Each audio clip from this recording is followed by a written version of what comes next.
శనగల పాటోలికి శనగల్లో నీరు మొత్తం తీసేసి దీన్ని బరకగా మిక్సీ పట్టుకోవాలి. ఇదిగోండి మిక్సీ పెట్టుకున్నాను. ఇట్లా బరకగా ఉంటే సరిపోతుంది. స్టవ్ వెలిగించి బాండీ పెట్టుకున్నాను. ఇందులో నూనె వేసుకుంటున్నాను.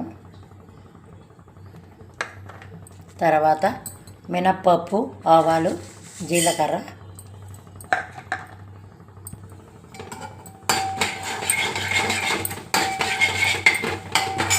పోపు వేగుతుంది. ఇందులో కొంచెం ఇంగు వేసుకోవాలి. అరుగుదలకు మంచిది, రుచి కూడా బాగుంటుంది. ఇందులో ఈ ఎండుమిరపకాయలు వేసుకొని కూరలో కొరుక్కొని తింటూ ఉంటే అద్భుతంగా ఉంటుంది.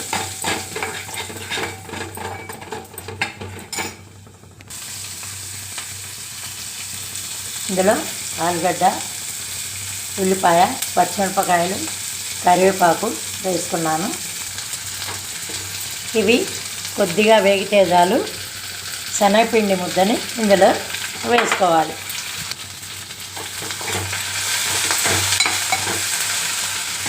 ఇది fibre rich, vitamin, protein rich food friends. దీనికి ఎందుకంటే మనం శనగలు కొట్టలేదు కాబట్టి ఫైబర్ రిచ్, హై ప్రోటీన్స్ ఉన్న ఫుడ్ ఇది. దీనికి పసుపు వేసుకున్నా, తగినంత ఉప్పు వేసుకుంటున్నా. మీ రుచికి సరిపడా మీరు ఉప్పు వేసుకోండి.